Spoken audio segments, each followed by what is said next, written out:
All right, guys, welcome back to the Nerf, Surf, and Turf in-depth examination of exactly what's going on in this game. So we're going to dive deep. We're going to find out exactly what's happening here, and I will probably miss a lot of details. So let's go ahead and see what's happening as we move through the world from the upper left-hand corner counterclockwise around. So the first thing we need to talk about is the rather impressive North American conference over here. And the reason I say that is that two of them just won achievements in this game. So let's talk about the first one first. North Canada had the Globetrotter Award, which was owning a territory in all four continents that are represented on this map. So obviously they're native to North America. They have this territory over here and this territory in Wales for Europe. They somehow had this territory, Tunis, and I've got the documentation. They had it at the same time. It does look like West Algeria came and took it away, but he owned it for a minute. And he also owned a territory up here. I do think it was this, Usogorsk. These are weird-ass names, man. But not in their language. In their language, Usogorsk means dainty lily. But you didn't know that because it's not true.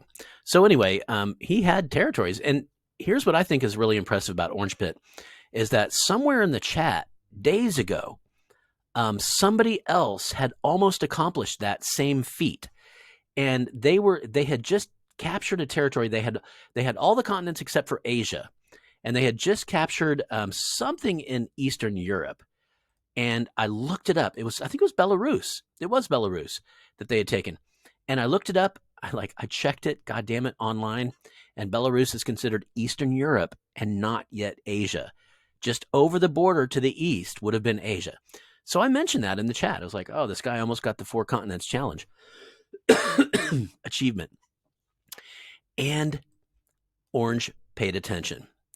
And he then, as far as I can tell, negotiated for people to trade territories and just made it happen. So I was really impressed with that. So he did win that Globetrotter victory. You can go over to the Discord and see the Nerf Surf and Turf Lounge to see what that was. But that was a well-earned victory. I felt good about that one. Then his teammate Bullet Hole won the the hunt for red Norwegetober. It's funny. I tried to find a pun that would work with Red October and that would work with Norway, and I just couldn't. And then finally I just gave up and I was like, nah, I'm just going to shoehorn it in. I'm just going to how if you can't fit if you can't fit a round block through the square hole, you just get a hammer and you just hammer that fucking block in. That's what I did. So we did the hunt for red Norwegetober, which doesn't make any sense at all. But I put it in the newspaper, and my first clue was that there was a radio announcement, and it was the comms officer had taken over in the middle of the night and was trying to call for help because this crazy this crazy man admiral had taken over this experimental sub and run away with it. And so in the middle of the night, this comms officer got on and he was like, he's gone batshit crazy. And so everyone thought he was saying batshit crazy, but he wasn't. He was saying Batsfjord. And that is where the sub came and stayed for a couple days. Now, there was a infantry troop that floated through and scared off the sub. The sub immediately went over here, Akureyri. Akiri. I don't know. I'm not Icelandic. But another transmission came through, and it said something like, Captain want to go to be accurate. And, of course, everyone thought, accurate? What, accurate? No, it was Akiri. Nobody could figure it out. This sub, which is now heading home, with the poor demented, the problem was dementia. So he's headed home to be with his family.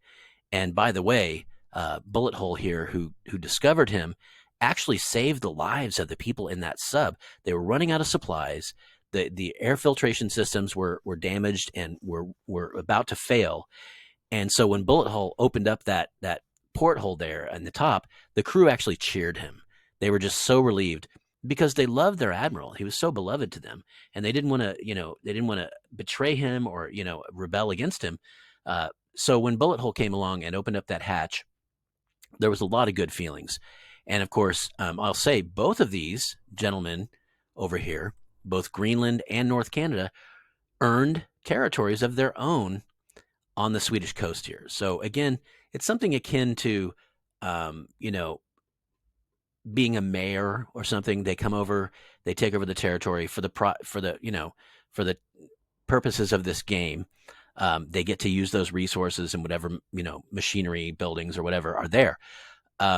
So that was a big day, I think, for North America. Impressive feats there.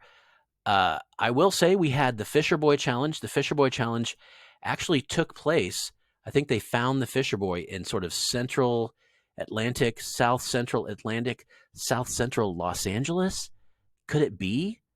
Could it be that NWA was involved here? Anyway, so I'm trying to kind of point out that these are challenges for everyone. You don't have to be close by or in the vicinity in the north here. For instance, the four continents challenge had nothing to do with being northern. The Fisher Boy Challenge was actually more central southern. It would have really been more suited for Spain or France or Britain to find that. And it really is just about, if you look at the paper and you take it seriously and you try hard, you will find your way there. So nobody picked up on the clue about accurate being accurari. But then the Admiral came on late at night on the radio in a very strange, monotonous voice, almost as if he was in a trance. And he started to chant names into the microphone, and probably a dozen names or so. And then he started saying that he was walking in their footsteps. Now, as far as I can tell, the only player in the game to research those names, maybe I'm wrong, was Greenland, was Bullet Hole. And he discovered that those were Icelandic explorers. And he knows his geography, and he knows that this is Iceland. This sub was tucked away here safely. Nobody goes through here. There's no reason. He was here for days, and nobody comes through that region. There's no planes over here. There's no airports. There's no reason for that to be. And Bullet Hole, I was very impressed, found the unit, but he couldn't see what it was. So he had to build an airfield and ask his air player, North Canada, to fly a plane over and scout it out. And he finally found that sub. So once again, anybody who thinks that there's an advantage to anyone who's northern, you're just not paying attention. The advantage here is if you're looking at the newspaper and you're reading the clues and you're trying your best to find the reason for that. There is a reason. Okay. I just want to say that. I'm not going to put something in the paper that's just completely meaningless. There's going to be a reason to it. I do believe I have one more big newspaper challenge coming that is planned, and it might be the last one, but this game keeps on going. It's just, I don't know what the hell's, what? The New World is still going strong. The Arabian sausages are still in the game. And it's here's Arabia over here. And it does look like Italy's about to take it back. But somehow Arabia got over here. So I am definitely kind of losing control of this game, just in terms of being able to follow all the different coalitions and sub-coalitions that are happening here. But what I will say is that Arabia has officially gone back into the coalition with Sweet Salt and Oli over here. So Sweet Salt and Oli have Arabia now as their third.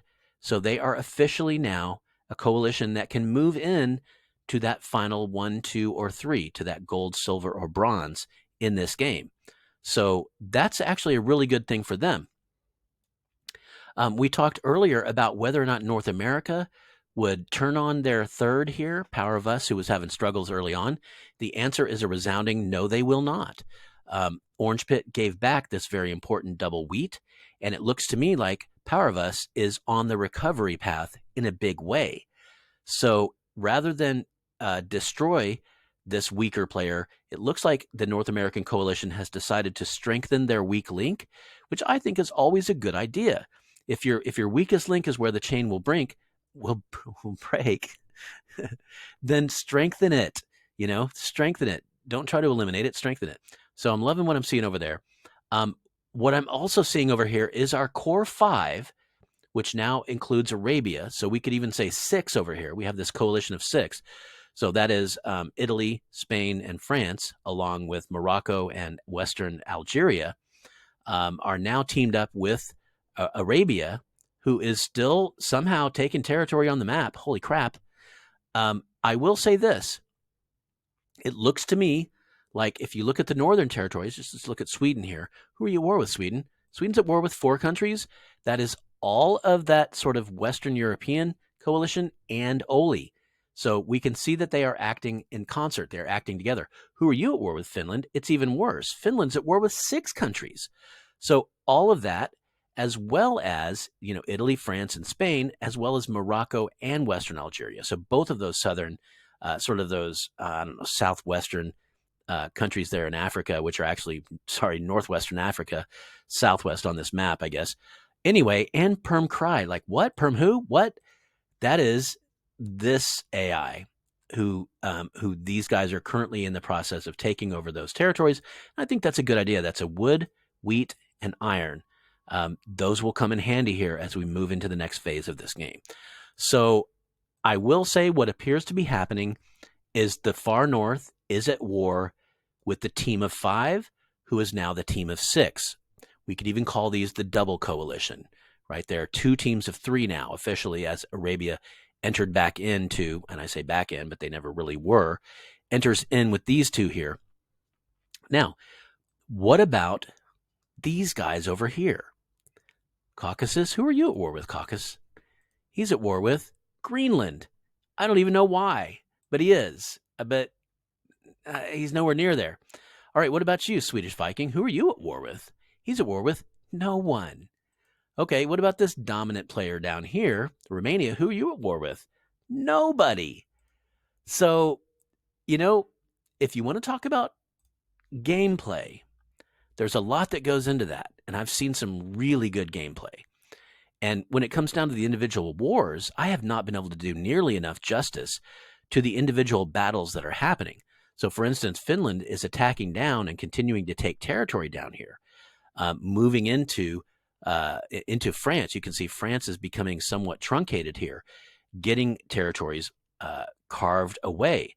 Lost Lille, lost Nancy, lost Bernie Sanders. What? And so there is this continuing battle that's going on here. And unfortunately, I'm not really able to do much blow-by-blow battle skirmish sort of casting here precisely because look at this. What the what? Finland has 14 yeah, that's a steamroller. So the North is looking strong, super strong. But what I started off to say there is that there's lots of different kinds of gameplay, and the North has been playing really, really strong, really, really good gameplay in terms of conquering territories, strategy, whatnot. But I just remain impressed with the fact that the southeastern team here is at war with nobody. And so what's happening to their morale? Their morale has got to be insane. Look at this. Romania, who is probably the biggest country on the map. Let's just check that real quick. Romania, by far the biggest country on the map, has 100% morale. Like, let's look at some further away. So it's lower, further away, of course. So I'm just kind of clicking in the general region here. I guess what we should do is look at their average morale is 76. So it's not great. But if we look at somebody who's been at war a lot, for instance, Finland, well, it's 79. So, okay, not bad. But I remain impressed by the fact that they're not at war with anybody. 90% here for Raya Force. Crikey. Swedish Viking, where are you at, bro? 85. So again, impressive, not at war with anybody. For whatever reason, the North is brawling with this group of 6 over here, kind of leaving the Southeast alone. And that's probably a good idea. Again, if we zoom in, oh my God, Romania, Jesus Christ. 22, I love cavalry. 22 cavalry, 4 heavy tanks. Jesus Christ. Oh my God, Romania. Moving up more to that stack. Okay, things are about to get ugly, I'm feeling like, between this Eastern coalition and the North. And open war hasn't broken out yet. For whatever reason, the North is having to deal with the sort of Western European coalition over here. But wow, I mean, big stuff is about to happen. Holy cow. So as I mentioned, there's another newspaper challenge coming. I intend it to be the last of the game. But if this game keeps on cranking on for another several days, then I'll have to come up with another one.